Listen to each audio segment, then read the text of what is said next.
we're gonna go over settlement statements. Have any of you ever seen a settlement statement? Okay, so this is gonna be fun. So I made a copy, and I can make copies for you guys because we blacked out all the information, but these are actually deals that I'm doing.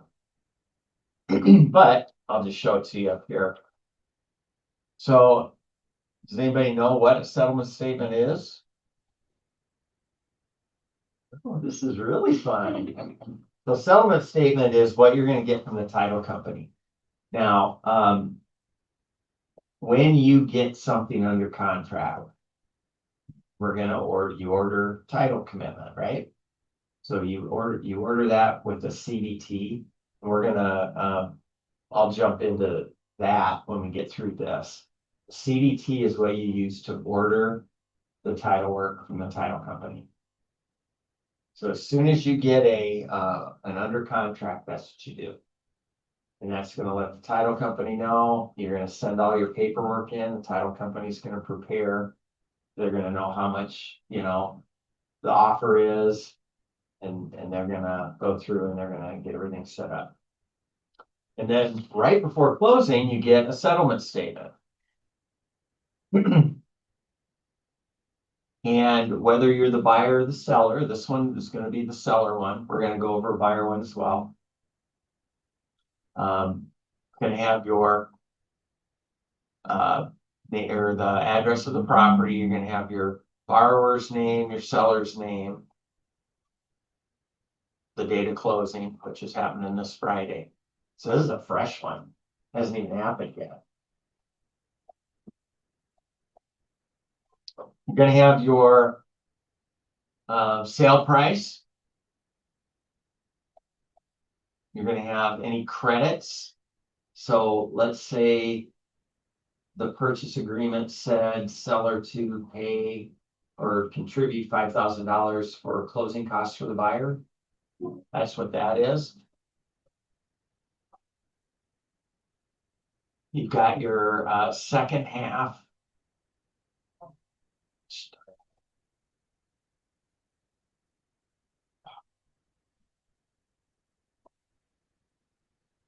Sorry. So you've got this is your seller statement. So you've got your debits from your seller. So whatever things that the seller is paying for is going to be in this debit side, right? The credit to the seller is the price or the money that he's getting for his house, right? So he's given $5,000 in closing costs to the buyer. He's giving he's got to pay the second half of the 2024 real estate taxes. So remember when we were going over I believe it was in the listing part of it, where we explained that we pay taxes in arrears, meaning a year behind. So this property is closing June 13th. So that means they've only paid one tax payment because you pay it on April and you pay it in October. So they've only made one tax payment. So that means they're going to have to pay the second half that they would normally pay in October. They have to pay that at closing. So they've got to take that out of their proceeds, right? And then they have to also give a credit from the 1st of 2025 through closing date. So they prorate it. So when we're going through our purchase agreement and we say taxes to be prorated to closing date, if you remember filling that out on a purchase agreement, that's what that means. So they're going to prorate it. So it's $4.35 a day. So they figure out how many days this is. I had so many questions like that on my licensing exam. Prorating the taxes. Oh my gosh. You did? It's so annoying. I don't think so. Oh, yeah. No, I had so many. On the state one, I think I had like 5 or 6. I learned how to do it in my exam. I just kept going until I figured out one of the answers. Oh my gosh. I struggle busted.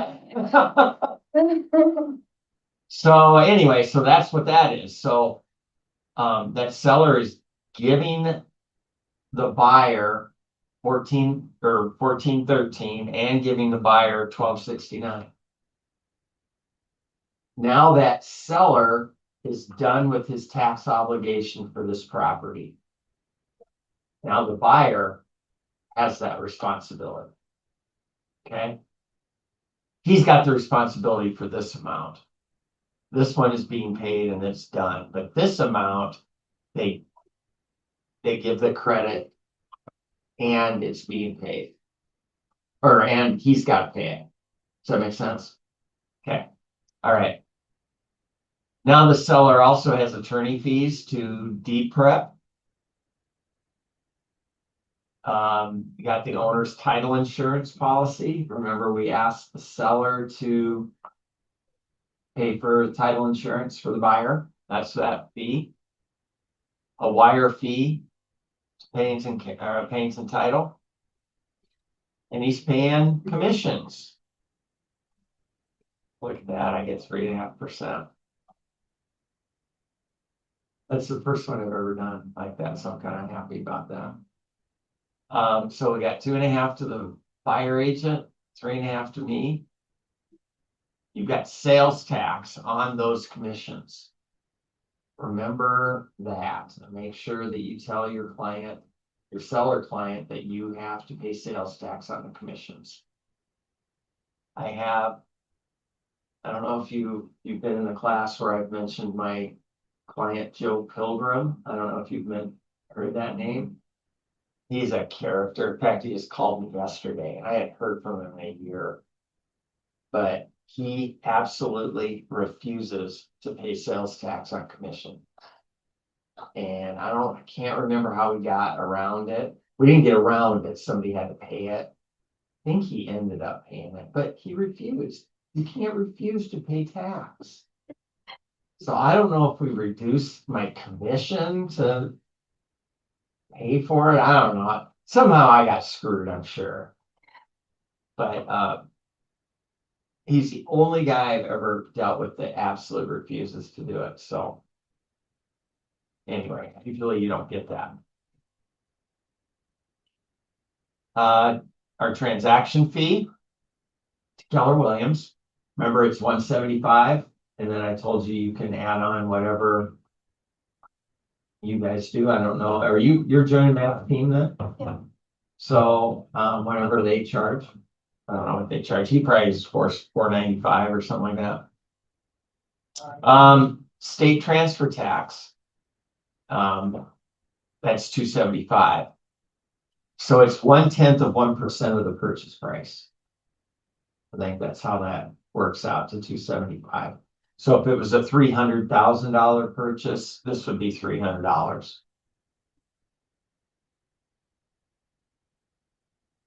So then the payoff, the seller has a loan, right? He's got a loan on his property, so he's got a mortgage, so he needs to pay that off, right? That's why it's important when you're listing a property to find out what the payoff amount is. So you can work a preliminary proceed sheet. It's one that's pretty close, but might not be exact.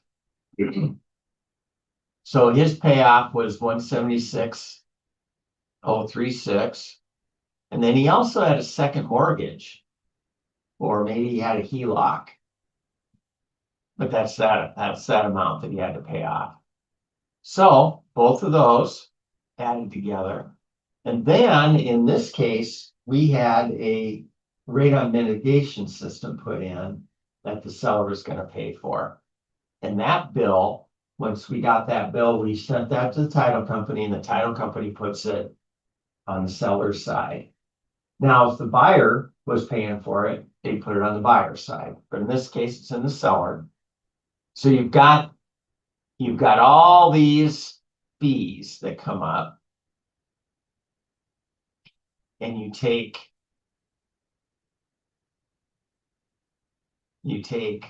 this minus all these,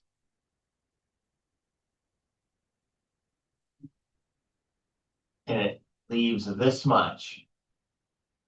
So out of the 275, he pays all that stuff and he ends up at 216,071, right?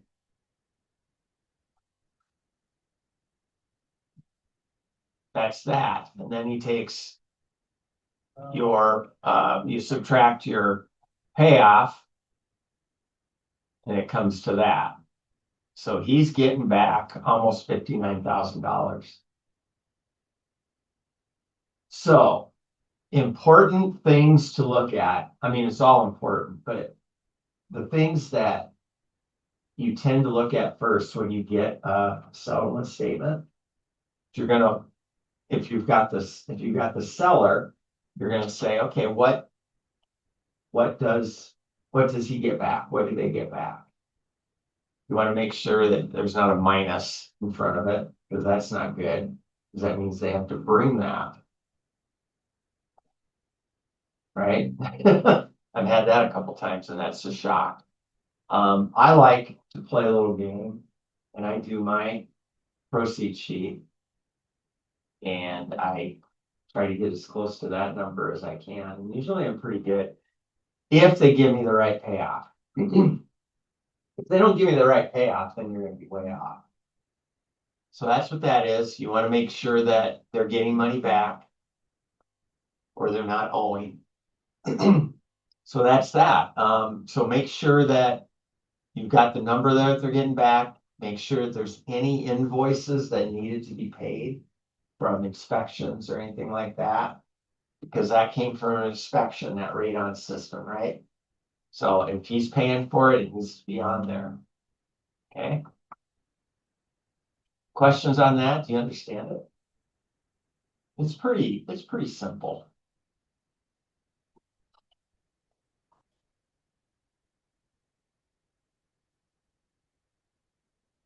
Okay. Next one's gonna be the buyer statement. And this one's from Penn Title. That's what the Penn Title ones look like. This one's from First American. Okay, this is one I just closed last week on the 5th. Sales price of the property 286.5. Now this is the buyers, right?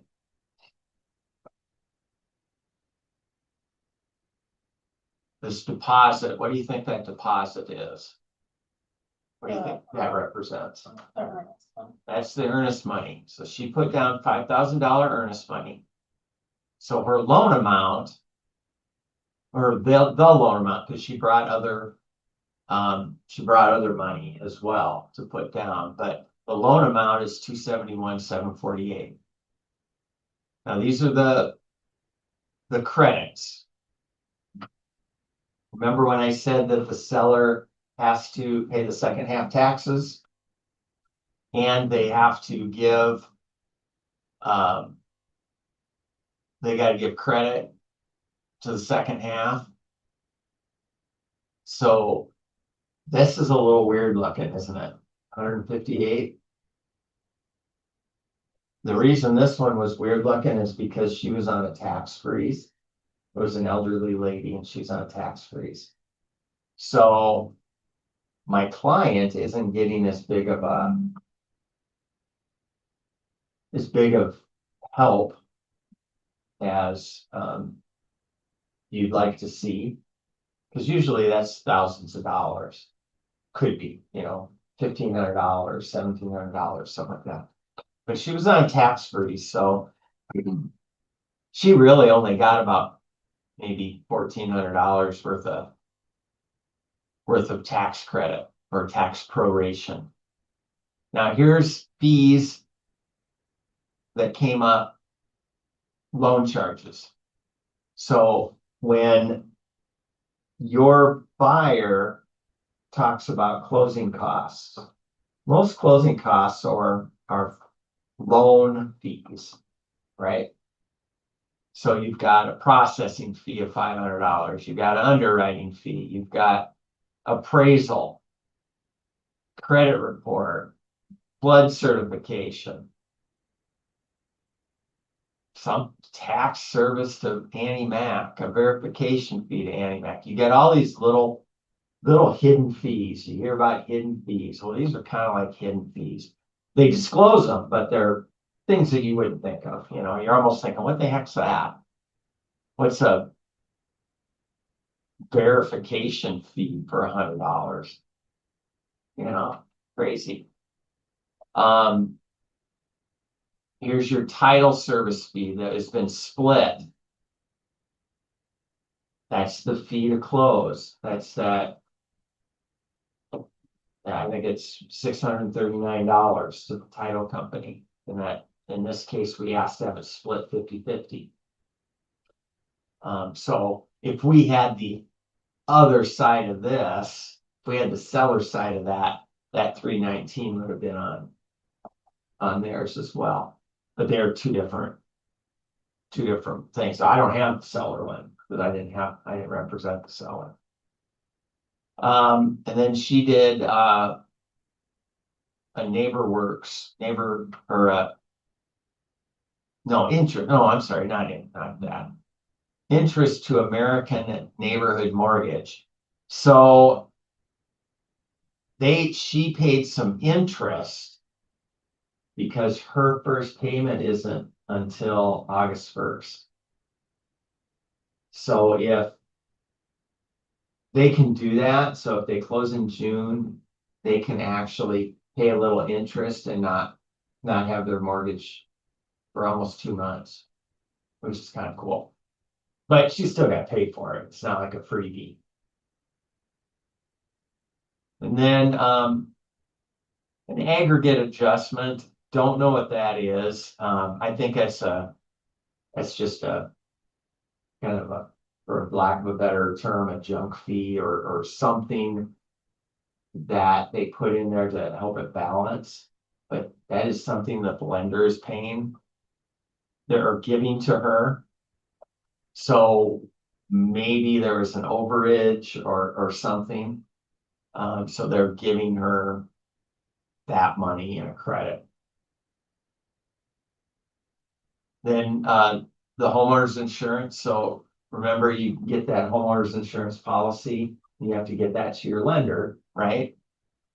And they have to, that's a heck of a big policy. Oh, no, sorry.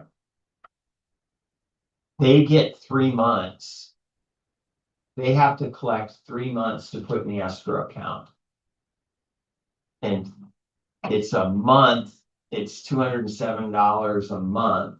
So they collect 3 months of it. So it's that comes up to that $623.22. So they take that from her and they put it in an escrow account. So they help set that escrow account up. And then they take 5 months of property taxes and they do the same thing. And I think in this case, they took 5 months because of that tax freeze. They usually don't take that much. But they took it because of that tax freeze because they knew that her taxes were going to go up pretty quickly. And they wouldn't have enough money in there. Because now with each payment she makes, a portion of it's going for insurance, a portion of it's going for taxes. And it's going to go in that account. So that insurance account's already going to have 623 in it. And that tax account's going to have 1,200. Okay?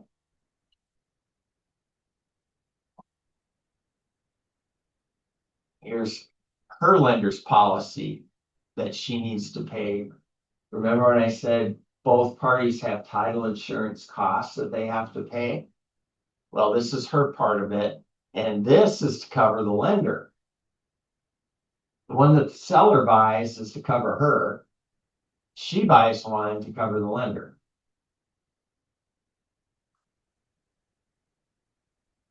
Owner's policy to First American Title. Recording fees. So here's their recording fees. Homeowners insurance. So that's USA. You know what? I think they paid they paid the whole year up front. That's what they did. So hers was 2,400. And then transaction fee. Owner's policy adjustment. So now she's getting a $1,100 credit for the title. You know, that's what the owner was paying for her. So now here's your title, here's your debits. And your credits. Now, when you're doing a buyer one, you want to look to see what, you know, what the buyer needs to bring. And in this case, the buyer has to bring $15,863 and 56 cents. And these have to balance. So again, when you look at a buyer's closing statement, the big thing that I always look at is how much do they need to bring? And if it's a big number, I'm gonna call the lender and I'm gonna say, do they know that they need to bring this? Because I don't like to be the one to call and say, yeah, you need to bring 35,000. Because they go, what? I've had that happen. So, but she was fine. And, you know, that's why I call the lender, because the lender has this information before we have it. And I just want to make sure that they know. So I'm not the one that springs the big number on them. Maybe I'm kind of a wimp that way. So questions on that? Okay. Did you cover the seller side? Yep. You want to look at it? No, that's fine. I had one, this is one of the importances of looking this over. I had one yesterday that closed out for Austin, Mm-hmm. where they did not collect sales tax on commission. So Austin paid the almost $1,400 in sales tax. Why didn't they collect it? The title company didn't collect it? Long story. Yeah, and they argue they did right by not collecting it. There's foreclosure, short sale, like basically the lender didn't approve sales tax coming out because it was already a short sale. And Well, I just told them my story about my kind of difficult, I've got a difficult investor type client, refuses to pay sales tax on commission. Refuses. And how can you refuse? How does that bank or that foreclosure company get away with that? because they bullied Austin into accepting it. Oh, so, I mean, it's gotta be paid. Oh yeah, it came out of the commission. I've got it on the books to pay the state, but What did David say about that? Or does he even know? he knows, yeah. We comped his transaction fee out and go for it. Wow. But yeah, you need to make sure that that's on there. And we did discuss it right there. Yeah. So make sure that's on there. I've had quite a few, I shouldn't say quite a few, but 5 or 6 this year, I think too, where they charged the incorrect sales tax too. So if you're aware of that, it can be hard to know, but, So in this case, these are in town. yeah. So what is the tax rate? If it's out of town, it's 4. So all municipalities are 2%, so it's 4.2 for the state, right? Okay, so 4.2 for the state, and if you're in city, In any city limits that's incorporated, then they add 2%, so then you get 6.2 total. okay. Yeah. That's a good, I've never had anything like that. I thought maybe cities were different, but they're all 2% on top of it. All of them, yeah. Okay, so if you're out of the city limits, so, for example, Piedmont, Piedmont's not incorporated, so they don't have sales tax. okay, But some of what the postal service and county calls Piedmont is actually Somerset. So some of those I've ran into a few where the Somerset tax was collected. Okay, so So- Somerset is, Sturgis is. Spearfish. Sturgis, Whitewood, Spearfish, Ox Elder, Rapid, Custer. Most of them, even some you wouldn't expect, like Knoll is incorporated. So, Interesting. and if I catch it and I know beyond the shadow of a doubt that it's incorrect, like the ones I've caught, I know the street, I know it's in town. I've got to take that other 2% out of your commission, it's a lot, so. Because by the time he gets this, it's all over. I mean, Yep. everybody's checks have been cut and payments have been made, so. Yeah, that's why it's important to look at it before closing. And you're supposed to get it. Well, they used to say 3 days before or 2 days before, but I got, well, yeah, the buyer one, while I was sitting at the closing table. Ugh, brutal, that was tough. Which is, First American, which is really weird. They're Yeah, usually they're pretty good. usually our best one of the 13 title companies we work with. So, anyway, that's that. So no questions. If you get one tomorrow, you'd be able to look at it and say, yeah, that's good. That's your last question. All right. Yeah, title companies are not infallible by any means. They're all pretty good, but I've seen ones too where I'm representing like buyer and there's remote closing charges and whatnot, remote closing and stuff. So you just gotta, just watch them.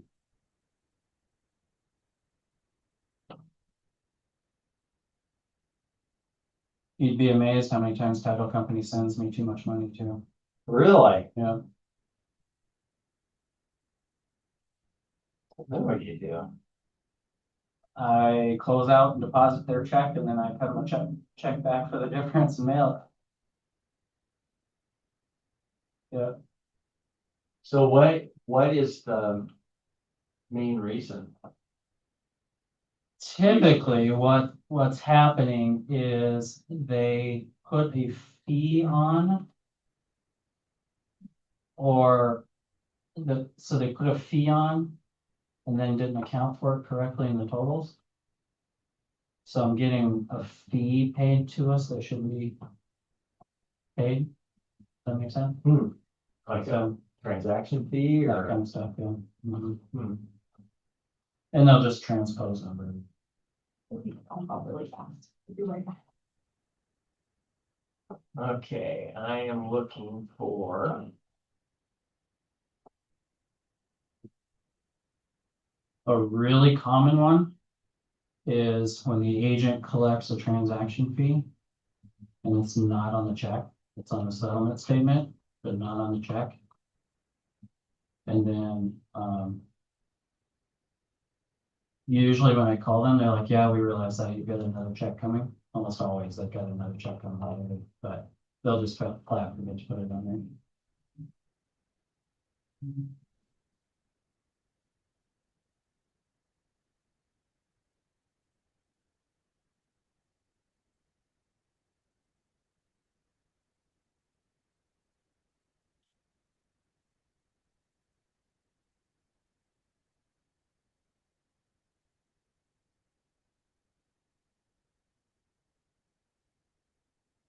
I wonder if this is the right one. So what I wanted to do, go through this, I wanted to go through what happens when we get an under contract for sellers, but I'll wait for it to come in. So we'll go through, we'll look at a CDT, how you order your title work. We'll go through that. I gotta update this. It's, with everything that's changed and all that, it's kind of not quite right.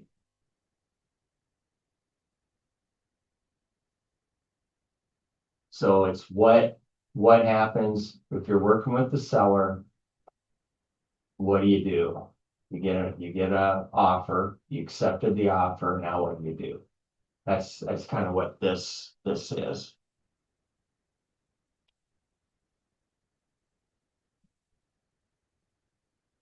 So, I don't know.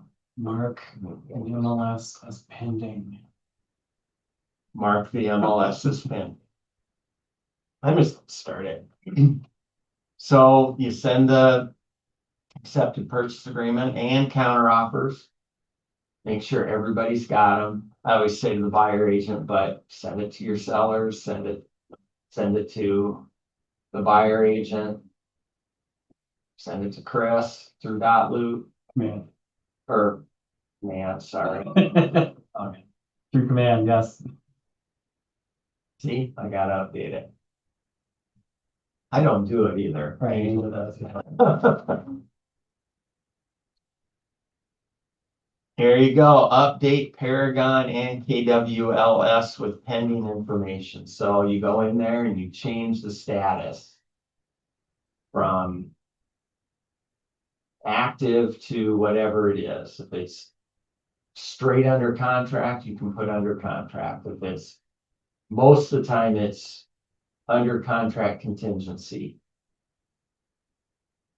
Or in the Northern Hills or Rushmore board, which that's what you will be, is it says under contract taking backups. I don't think there's a contingency part in there. There's not, but they do have just flat under contract, which is what I always use. Really? Yeah. See, I always do the backup Sure. because You never know. we're still getting, and contingency means you're doing inspections and that kind of thing, so. Chances are it's not gonna fall through, but boy, I've seen a lot do lately. Oh, Shane's Jay, he talked to you about that. Yeah, he came in. I'm surprised I didn't get a phone call yet. Is Mortimer still the broker of record over there? As far as I'm aware. I hope I don't get a phone call from him. That'll be my first nasty phone call is, That's Broker. responsible. Yeah. and I think that'll be, because he won't be happy. And you know what? Don't blame him. And I don't know what to do about that. I don't know how to say that. I'll probably say, you know what? I don't blame you. Do what you gotta do. I mean, here's what we're asking. You know, we're asking, we're giving you the earnest money and Ask him to walk away. we're asking to walk away. Sellers should sue, but Yeah. You know what? The sellers could, I would.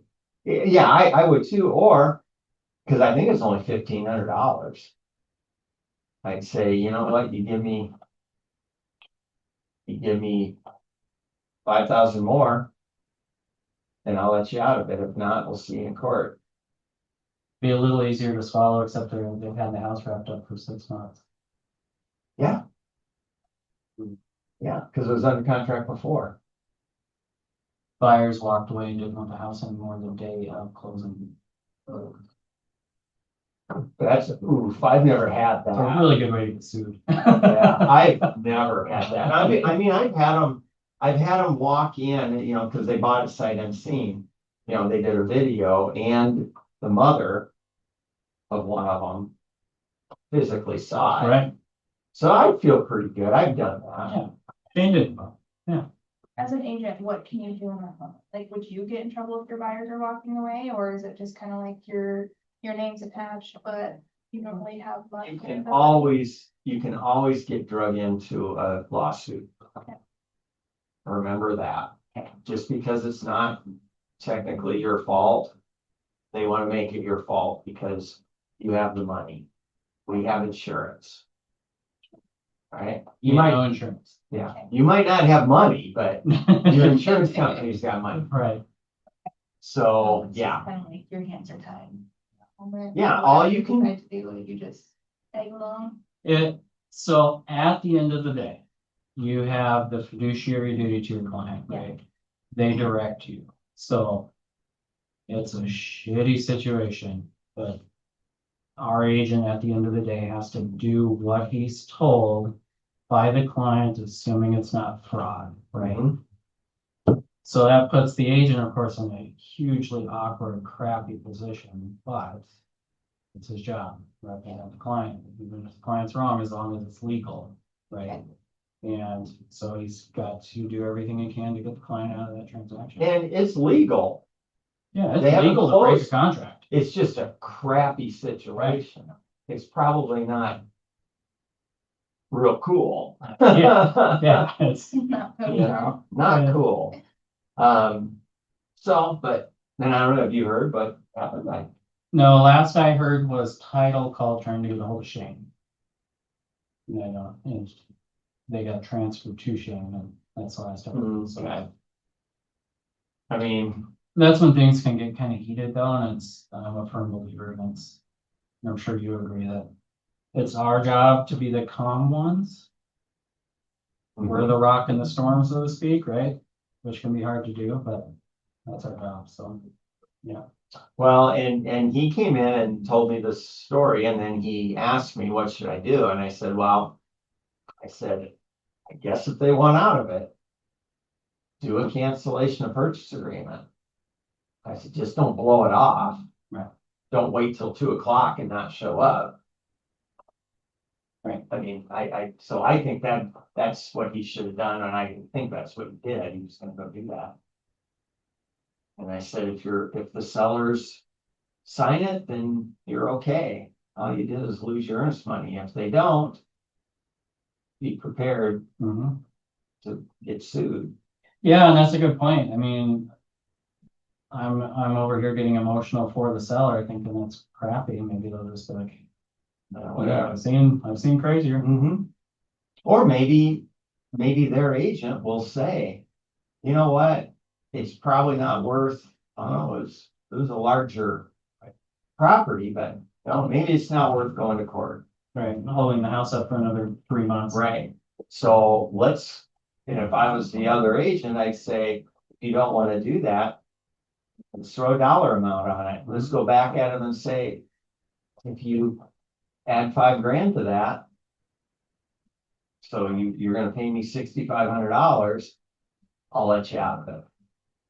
If not, I'll see you in court. I mean, they hold all the cards. Absolutely.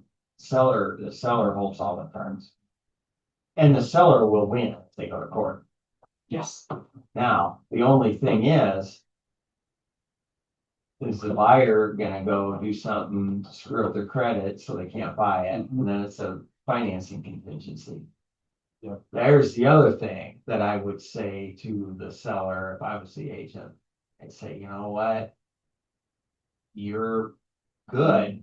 It all looks good on paper, but if they do something to screw it up, they could, All they have to do is go max out a credit card and yeah.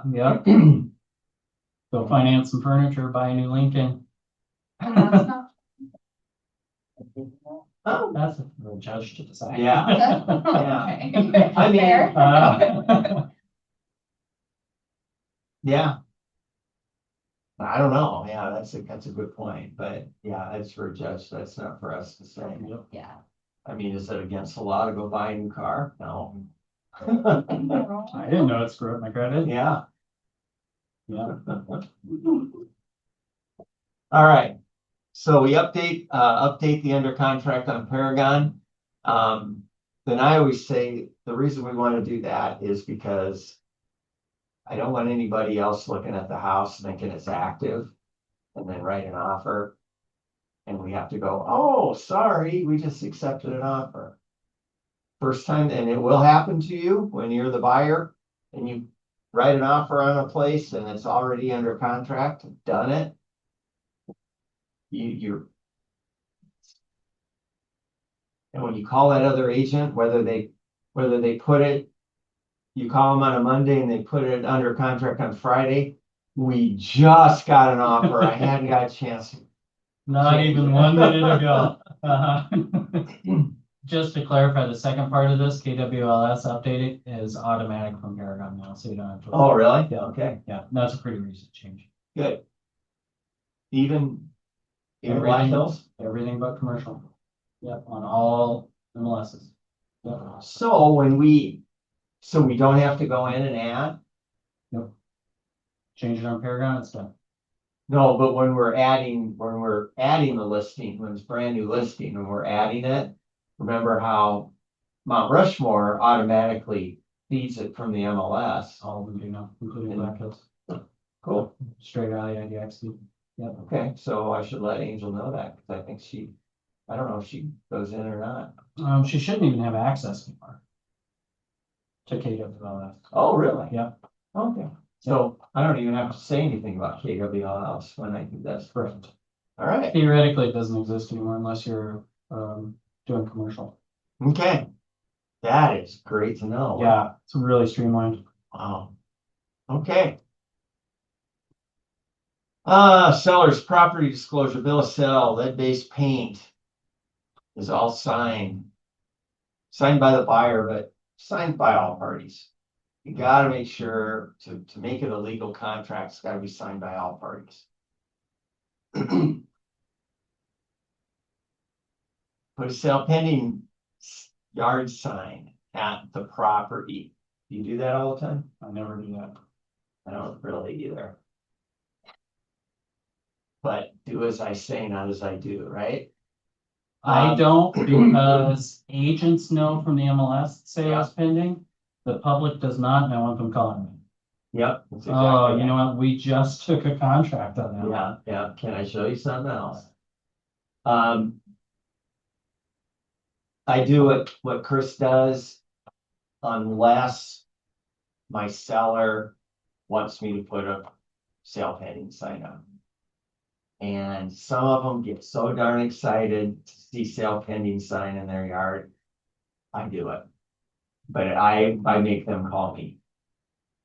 They need to call me and say, hey, where's the sale pending sign? Hey, I'll be right out.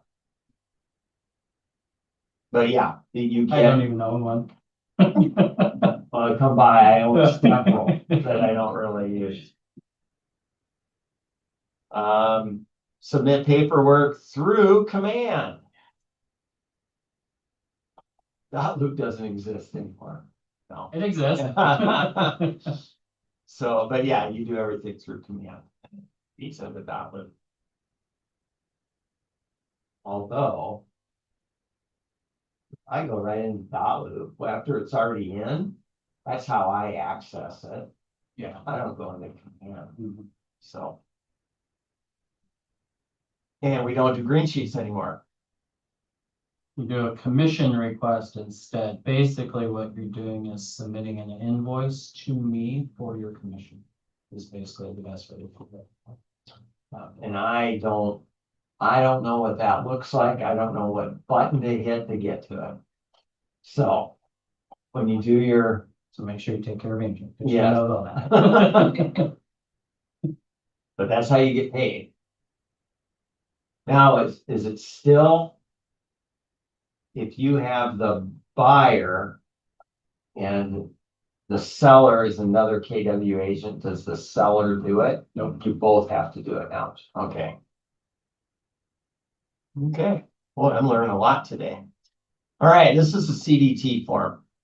This one says First American Title, but I think the one that's in Command is a generic one, right? It is, I really want to revamp it, but it's pretty low on the priority list, but yep. It still works. So you can find that in Command. It's gonna either say closing data transmittal form, or it's gonna say CDT when you look for it. You're gonna just fill it out to the best of your ability. Buyer data, seller data, and just fill it out as much as you can. Really one of the most important things is agent data. Because you're gonna fill in how much commission you're getting. If you're the representing the seller, you're gonna know both. You're gonna know buyer and seller commission, right? You're gonna know your transaction fee that you're gonna put on there. you're gonna know who you're getting the title from, because this title company, I know this is really small. It'll say title company, can we make this bigger or we can't on a PowerPoint? No, not really, can't. So title company, you're gonna fill that in, you're gonna what type of policy, standard. Policy's gonna go to. You're gonna go to your lender, you're gonna go to you, and go to the other agent. That's what I always put on there. And when we get them, we review them. Like we were talking about that in the sales meeting, we make sure we review them. And then we send them to our client for their review. And just before I came in here, I had a client call us. Because we just sent the title work to him. And at the very front, it'll say how much it's costing. And he was flipping out. He's like, oh my God, do I have to write check for this? No, you're all right. It's all in your closing costs, which it is, because we went through the settlement statement there. And that's how that is. But you want to make sure that everything's good before you want to make everything's good before you send it to them. Because if there are issues, like if there's judgments or liens against them, when you send it to them, I follow it up with a call right away. Say, hey, sent you title work. I see you've got a outstanding judgment against you from Pennington County Courthouse for $475 back in 2019. What did you take care of that? Well, I don't know what that's for. And of course they do, because they got in a bar fight or something, they got arrested. Yep. And I literally had a guy, something like that. And he said, oh no, I don't know what that's about. And I said, come on. And I said, it's not a mistake, because they, Uh-huh. he goes, yeah, I got in a bar scrap and ended up going to jail. And he goes, but I'm pretty sure I paid that. And I said, well, check it out. We're actually paid for it. Now, it's not the end of the world if that comes up. If it's only $475, big deal. They'll probably just add it on his settlement statement. Yeah. And that's probably the best way to do it, to be honest with you. If he hasn't paid it, add it on the settlement statement. He's just got to bring that extra $475 to closing. Get it taken care of. And then the title company takes care of it. And they pay him. And they make sure it's done. So if I guess unless it's, I don't even know, unless it's huge. But if it's a small amount, I would just have them bring it and close it. I think that's easier than paying it off, because I think that's what lenders want to see. I think they want to see it paid off Mhm. through the settlement statement. Right. Unless it's a big one. The biggest one I had was an extra lien on the house nobody knew about. That came up in title work from Monument Health. Oh, It was, because they didn't pay bill. like 34 grand. And he had no idea it was on there, so that And killed the deal, because we were in a short sale at that point. Right. Yeah, that would kill a deal. For Yeah. sure. Something like that would kill a deal. It killed it. I had the two biggest ones I had one was 77,000. And this girl that had no money, and this was a long time ago. She had no money and she had absolutely no idea. She said, I don't know what that's for. And I'm thinking, $77,000, really? And it was not just one, it was numerous. Like, she didn't make payments, and I don't even know how she got approved for a loan, to be honest with you. But it was back in the predatory lender days, you Sure. know, where everybody could get a loan. But yeah, that killed the deal. And then I had my famous one was an $800,000 IRS lien. Oh. Do you remember the deal that Melhoff was in before he got into real estate? You know, Hmm. that stinky, that guy that was selling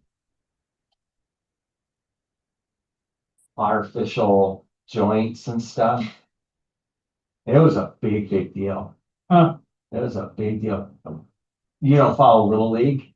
Mm-mm. Then so the Sioux Falls Little League team about 3 or 4 years ago, they made it to the Little League World Series, and their stud pitcher, his dad was Melhoff's partner in this scheme, Oh, and John came clean, this guy didn't, and this guy went to jail. So this kid's dad just got out of prison. Hmm.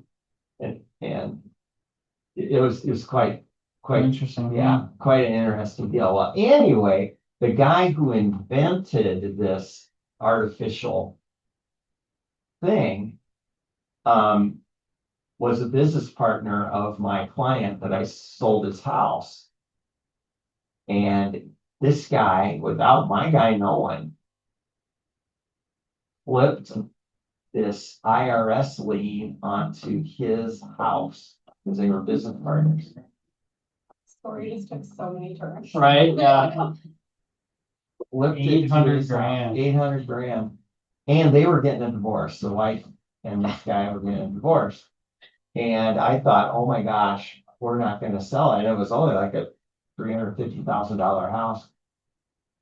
And I called Mitch LaFleur at Fatco and called the IRS, and it took a little bit, but they got it removed from the house, put on the guy. They split the proceeds.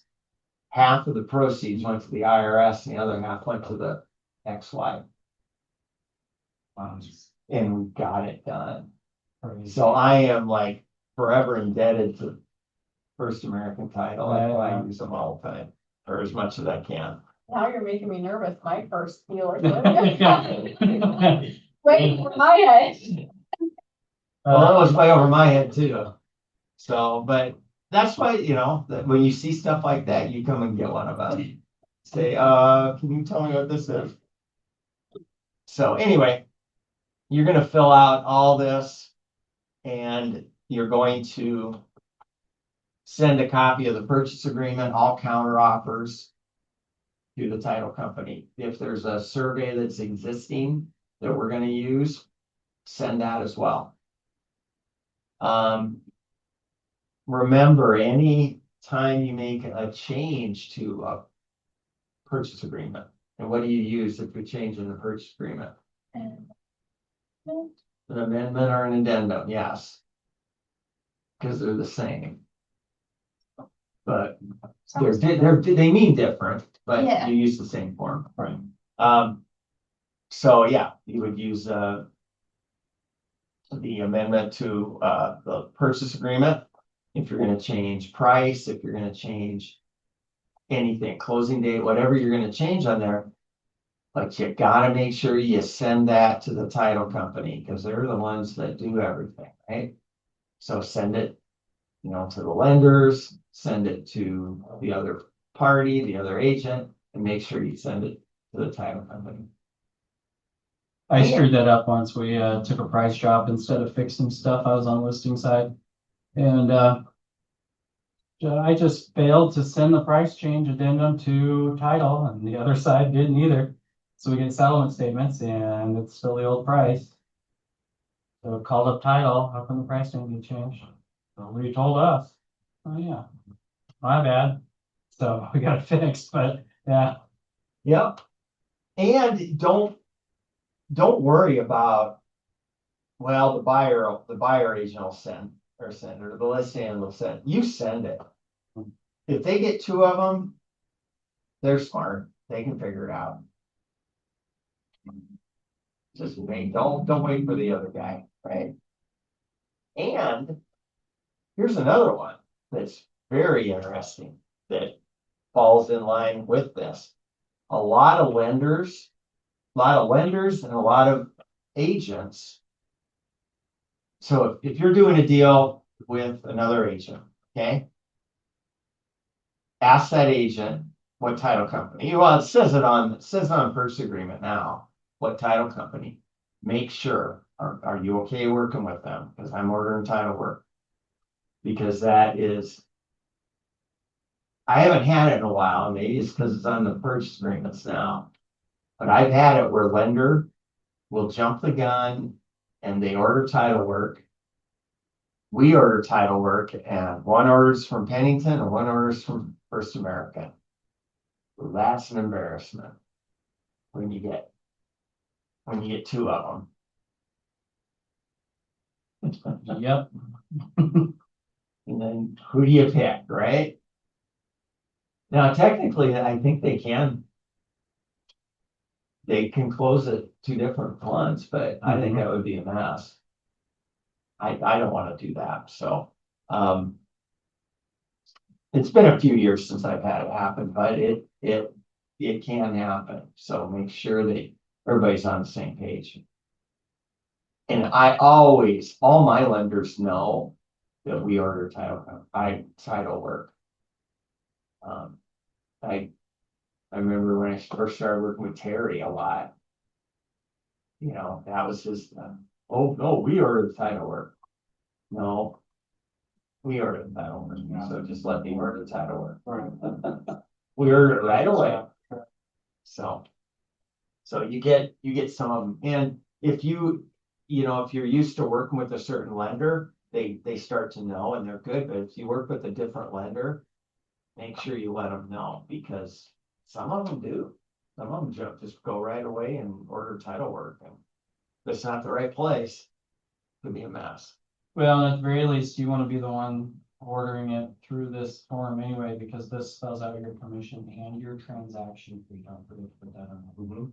So, Yeah, and the lender doesn't know any of that. Right. They just order the title work. I bet you their CBT, it looks totally different. Questions on that? You will. When first time you do one, you'll call me. Property survey, if we're doing a survey, gotta make sure who's ordering it. If we're working for the seller and we end up ordering it, I always tell the surveyor that we're closing about 10 days before we actually close. Because they take to the very, very end, so. Make sure if we're closing on the 20th, I tell them we're closing on the 10th, so it's done. Because they tinker out a lot. This is another one I've got to change. Remember the payoff authorization. Remember the form that we had that we go through in this? The payoff authorization that I say I don't use anymore. I don't use it anymore is because they insist on using their own form. You had that? yep. Where we used to do that one that we have, and then they say, no, we need it on our form, so that's why I don't even do it anymore. So, you need this. This is a very important form because you get that payoff for the seller's mortgage, right? And they contact the mortgage company. They give them the number, and usually they get it pretty quickly. Sometimes they don't, but if they don't, they'll let us know and we have to step in sometimes. It didn't hurt my feelings that went away because it had seller's social security number on it, which I never liked having, so. Yeah. Now we're working with the seller, right? So we got to coordinate that inspection. So the inspection comes up, the buyer's agent's gonna call us and say, hey, we're doing the home inspection on the 15th. You're gonna get with your seller and pretty much tell them, hey, it's on the 15th at 1 o'clock. usually they're so anxious to get things going and get things done, they don't care. That's fine. But you gotta let them know, especially if they're still living there, because you don't want them showing up. And them not knowing. Okay, once that inspection's done, they have, the buyer agent's gonna send us what's called a contingency removal form. That's with all the things that they want done. And then we're gonna get with our seller, we're gonna say, here's what they want done, you willing to do it? Sometimes they say, absolutely, we sign off and we're good, and then they've got to do the things that they asked for. Sometimes the seller's gonna say, well, I'm not doing this, or I'm not doing that. And we kind of negotiate a little bit. And that's kind of where Chris said, we changed the price because there were some inspection items that we were just gonna give them a credit instead of doing it. You can do that. You're working for the seller and they have a bunch of stuff and you say, you know what, we'll take $2,500 off the price. We don't do this. A lot of times they'll be fine with that. Sometimes they're not, but most of the time they are. Big ones are radon systems. Sewer lights. Roof. Yeah, roof's a big one. I kind of like to get that done before closing, but sometimes you can't.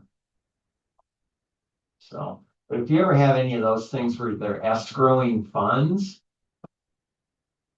come talk to us. We don't escrow anymore. They'll do that to title company. You know, we had one the other day that. Oh, you know what? It was Wyoming. She called me yesterday, Nikki or one of them. Oh, Mickey Stack. Yeah. And they were getting ready to escrow it at the title company, and then all of a sudden the title company called and says, no. No, yeah. We don't want to escrow it. And it was a roof. Huh. It was strange. But anyway, Yeah, I hadn't heard about that one. they worked it out in closing costs and prepaids. Sure. They were gonna split the roof, split the cost of the roof. It was like $16,000 or something like that. Which I thought was kind of cheap for a roof anymore. But $8,000 was. And they were gonna escrow $8,000. And the title company says don't want to do that, so. They did it in closing costs. Hmm. So that's kind of weird.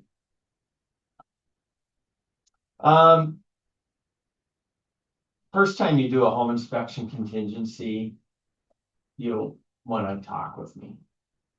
And I get that a lot of times with new agents. I'll just come back to my office and I'll say, how do I write this up? What do I do? This is what we want to ask for. This is the funnest part of the entire thing, in my opinion, is negotiating home inspections. But it's also the number one deal killer, so. It is a deal killer, yeah. And you're gonna learn when you are dealing with a buyer that's asking for things. I just did it yesterday with a guy. There were huge items, a radon system, a sewer scope that had to be finished. There were some little things that came up. And I pretty much told him, I said, you know, sewer scope, radon, huge thing. Oh, and the other one was a sump pump that was not routed outside. It was stuck into the sewer system or the drain in the basement. Can't do that.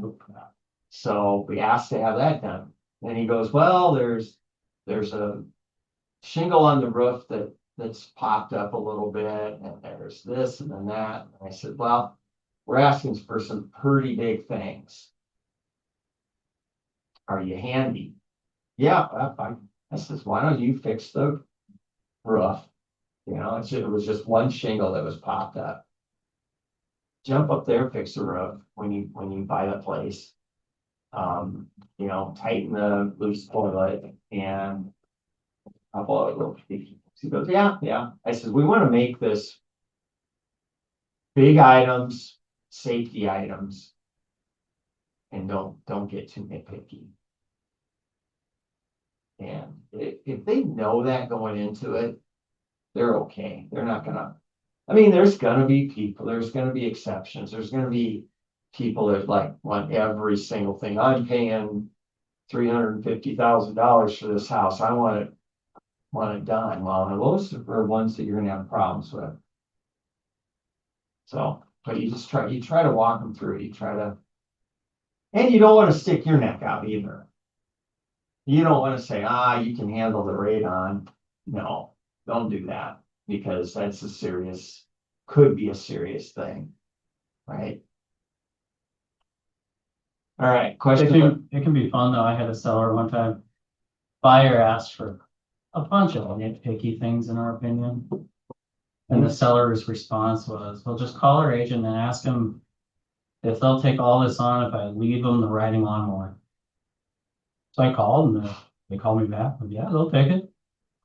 So waived everything to home inspection in exchange for a riding lawnmower. Yeah, Like yeah, that kind of stuff's a blast. yeah, Like, that's perfect. yeah. I've got a really good story. And it was just killer. And this lady, I actually have both sides of it.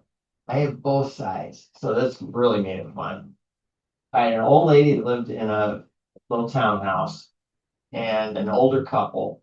The husband was terminally ill. And he was a good old boy from New Underwood. And he wanted to buy a condo in town so his wife didn't have to be out in New Underwood anymore after he passed. So kind of a sad situation. We got this condo. We did the home inspection. And they asked for a number of things. And no, that wasn't even the home inspection. I'm sorry. It was just flat out negotiating. And he wanted the Oric vacuum cleaner when we were doing the counter offers and stuff. And he goes, I'll take her price, but I want the Oric vacuum cleaner. And I'm like, well, what? And he goes, yeah, it's in the store or in the utility room with the orange cord on it. And I go, okay. So I said something to the lady and she goes, no, I love that vacuum cleaner. That is my vacuum cleaner. And whatever, and I go, really? And I said, why don't you sleep on it? I mean, he's giving you the price that you want, all he wants is the vacuum cleaner. She was mad. And I called her up the next day because we had some time, and I said, so she goes, I'll give him the vacuum cleaner, but I'm not giving him the damn bags that go with it. And she goes, don't say anything to him. And I go, really? She goes, yeah, those are hard to get. And I go, okay. So anyway, we got the deal done, but of course she took the vacuum bags. God dang. It's pretty funny. But yeah, that wasn't an inspection one. It's crazy. So once we get, towards everything done and it's close to closing, you want to make sure that they switch utilities. Now, Angel does a really, really good letter, both sides, buyers and sellers. She does a really nice letter that explains everything that's going to happen in the transaction. And she gives them copies of all the documents that they've signed. And then about a week before closing, she sends another email to remind them to switch utilities. We're closing this date, have the utilities switched. I usually give, if I tell my sellers, I usually give them till the end of business, the day after we close. Some agents don't like that. I do because I've been on the other side of it where my buyer forgets. And then they shut the electricity off or the gas off. Just had this happen. On the weekend. And now they're moving in the dark or in the cold because they have no heat. I was listing agent on a fourplex. We closed last month. Unrepresented buyer. And we got through it. It wasn't even too bad, but he was a handful. Kept trying to use me as his agent, right? But he calls me 2 days after close, power just got shut off. Did you switch utilities? Oh yeah, you told me to do that. Like, Well, it's a good, yes, I did. it's a good thing you weren't representing them. Nope. I had it one time where, and I probably told this story, but I represented the buyer. And it was closing day and we were at the house doing the walkthrough. First time home buyer, little house in Robbinsdale. And I had told her to switch utilities and make sure you call, tell them we're closing on this date. And we're in the walkthrough and she's all excited. And I look out the window and here comes Black Hills Energy truck pulling up in the driveway. And I go, did you call the utilities yet? And she goes, oh, I forgot. She'll do it right after closing. And I looked and I said, looks like it might be too late. And I went out and was like, I knew the guy. He was a friend I played softball with. And he was, of course, giving me crap. And I said, what, are you here to shut it off? He goes, yeah. But if you know him, he said a few other things, but I'm here to shut it off. And I go, we're just going to closing. She'll call. Can you put it off? And he goes, I really can't. He goes, but I will do all my other ones in this area and I'll come to this one. She's got to call now because then they'll let me know that it's good. And that's what she did. And we didn't get shut off. But you know, it's a Friday. She closes, it gets shut off. See you Monday. And they're moving in the dark.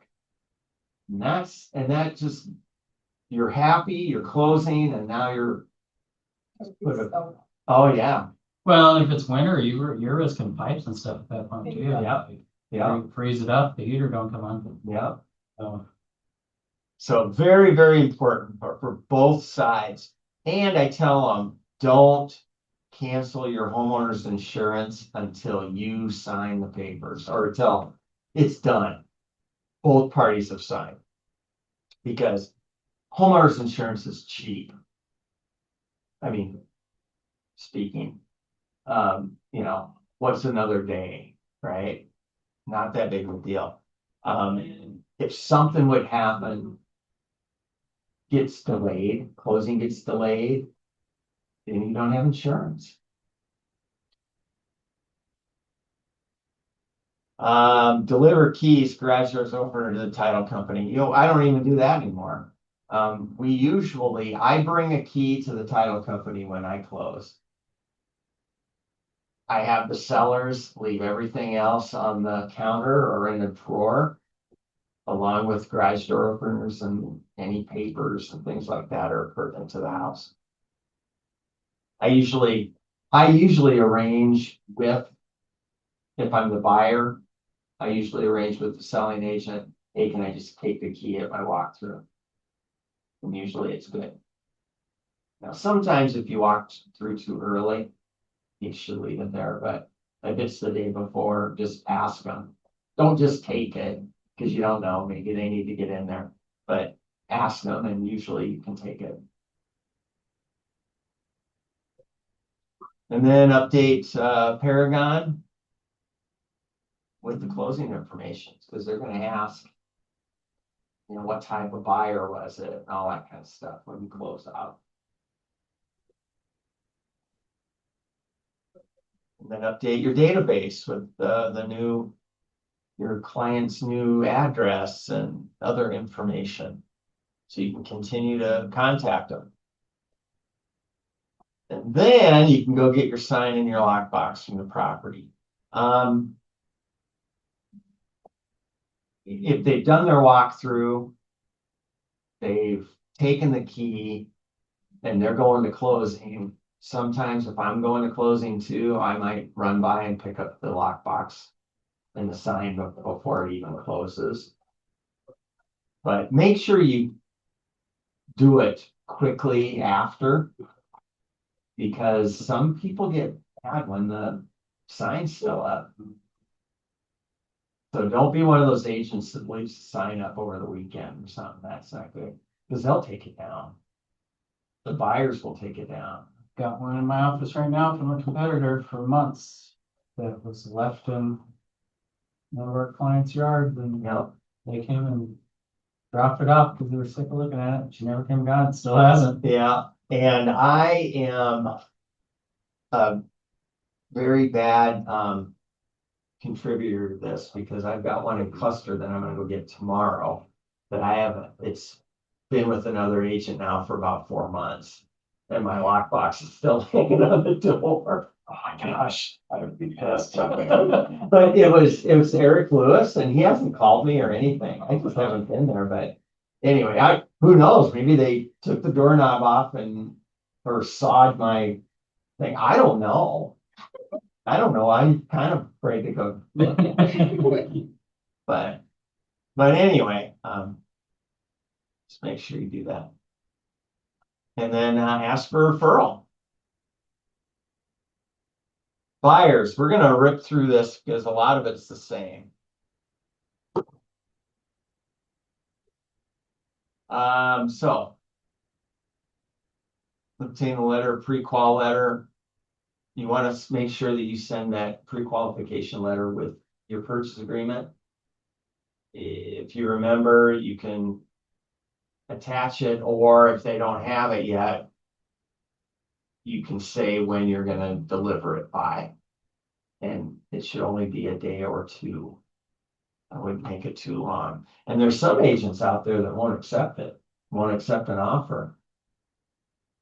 Without a prequel, okay, yeah. Okay, that, Yeah. So you want to make sure that you got it.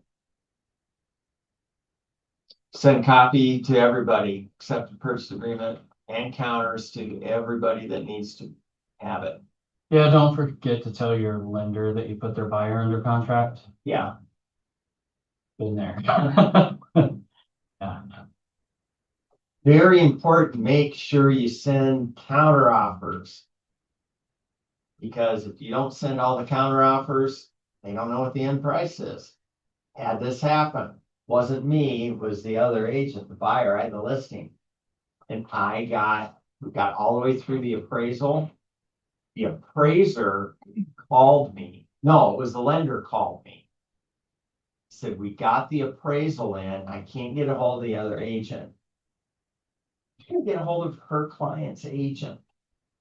She said, but I want to let you know it appraised, and she told me what it appraised for, thankfully. And I go, she goes, it came in at value at, that's how she said it. And you were listing agent? And I was listing agent, Yeah. and which they shouldn't do, No. but it came in at value. Well, that was the purchase agreement. What they offered, it wasn't the counter offer.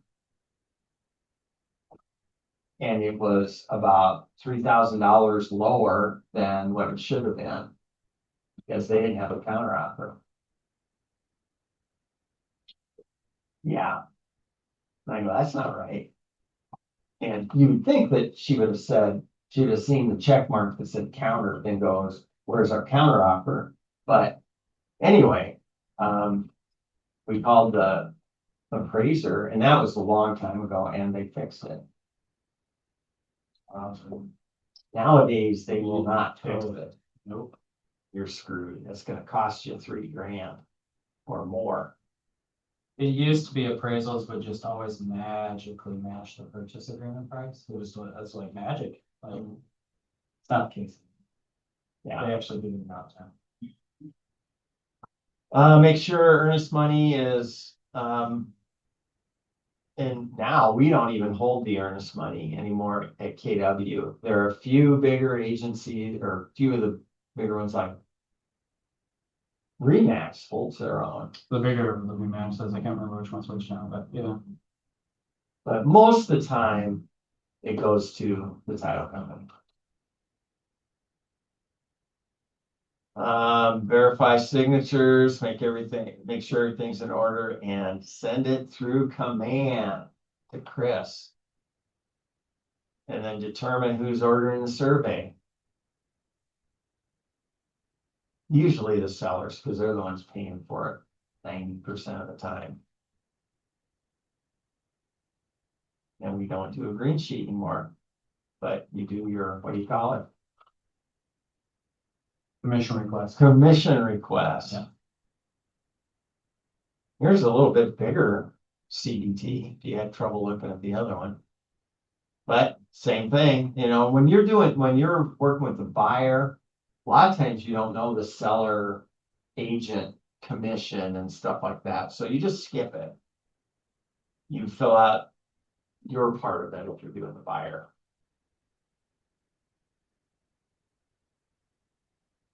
Make sure that your buyer knows the covenants or has seen a copy of the covenants.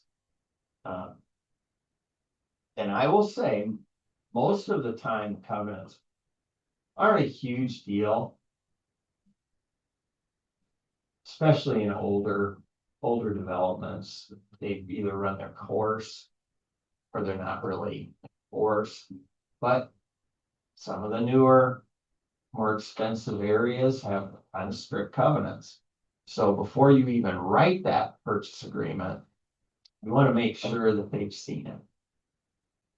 So when you are looking at property in the MLS and you are going to go show it and you put on the property disclosure and all that kind of stuff for them to look at, make sure that you send them a copy of the covenants. And we even have a form, Covenant acceptance. the covenant acceptance, so Yeah. you can even use that, and so they sign off on it. So That's especially critical in certain categories too, so like. If you've got somebody that owns horses and they're looking at buying a couple acres to put their horses on, covenants are. Like big time, cause people. A lot of times assume, well, it's South Dakota, there's not gonna be any restrictions, there's hoof animal covenants on 98% of the documents.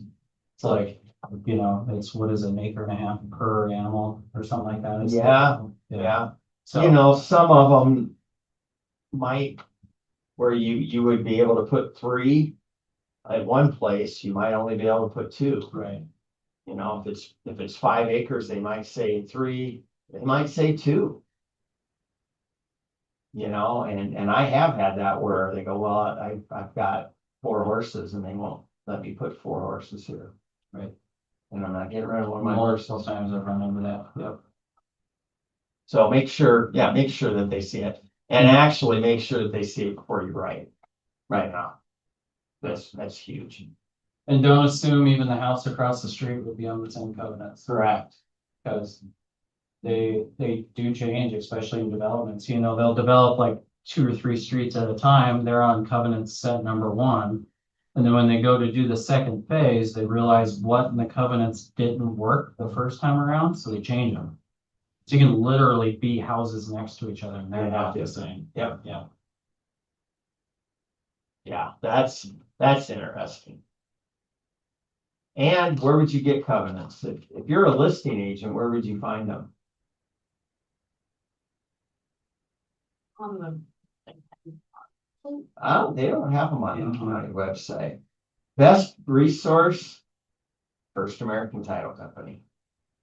I would call Yep. them and Absolutely. say, hey, do you have covenants for lot 7, block 3 of whatever? And make sure you say lot and block, because they are different. It's like Chris said, you know, block 7 might be different than block 1 in that subdivision. And if Fatco doesn't have them, the county has this room in their basement filled with all these filing cabinets, all the covenants for every property in the county. And it's almost like the Dewey Decimal System from back when I was in like elementary school, way back. And you have to go and find it because none of it is computerized. None of it. It's all just, you ever been in that room? No, Oh, it smells amazing. and I will not go in there. I've been there one time. It smells like old musty paper. Oh, God. And you're pulling 100-year-old covenants out. And they don't have an expiration date listed. Yeah, It's interesting. Yeah, no, I've never done that. Another place you can look, so you don't have to do this, is, look up in Paragon. Look up in Paragon in whatever subdivision that Mhm. you're in, and look up all the properties that have been listed, and go in associated documents and go through it. And then when you open it up, make sure your lot it's for your lot. Because some of them might, it might be different. But that's another way to find them. But my first resource is the title company. And they're usually pretty good. I mean, I don't think It's they're rare they don't have them. right.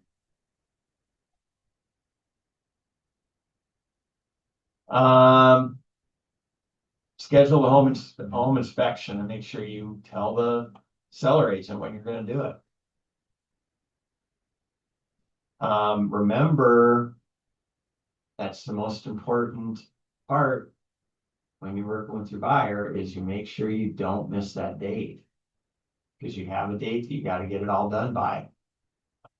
Don't miss that date.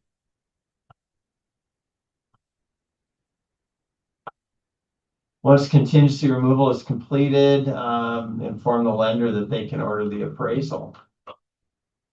They usually order the appraisal before. Remember, we check that box that says don't do it until we remove the contingency of the inspection. We check that because a lot of times they jump the gun and do it. And if the deal ever fell through, that would be our recourse. So your buyer might not have to pay for that appraisal. Because they didn't follow the rules. Review a copy of the title commitment and send it to the buyer. We've already talked about that. Ensure that the buyer has approved homeowner's insurance and has coordinated switching utilities. So just like the seller, your buyer needs to call and set that up. And that insurance thing is a big deal right now. Yep. Insurance is huge. Schedule the final walkthrough. And why do we do the walkthrough? I have a story to tell for that one too. The Okay. one and only time I've skipped a walkthrough as a buyer agent was the one time the refrigerator went missing. Really? So guess who got to buy a refrigerator? Oh, no. This guy. I just double siding it too. It was a rental and the handyman that was turning it over after the tenant left got confused and thought he was taking appliances. The refrigerator was gone.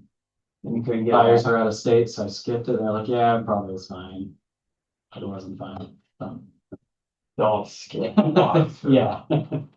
Don't skip walkthrough. The girl that I closed the other day that I showed you the closing statement, I called her and I said, hey, I want to do a walkthrough.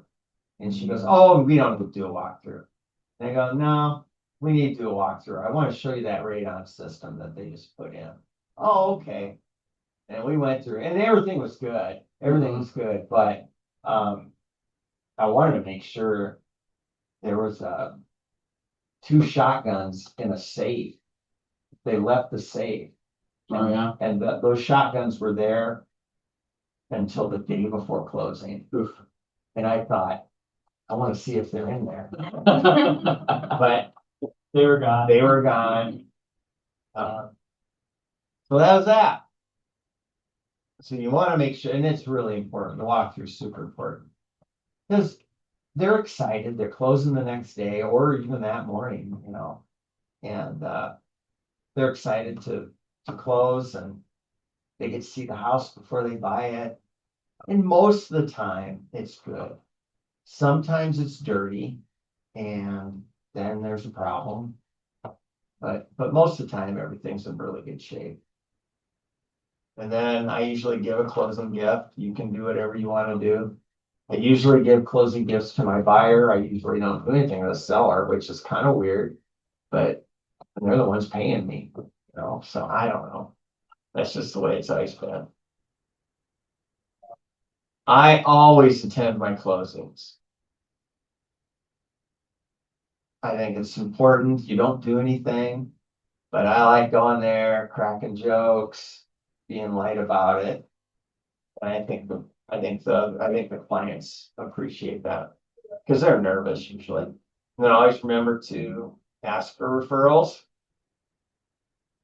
And that's it. We're done. Questions?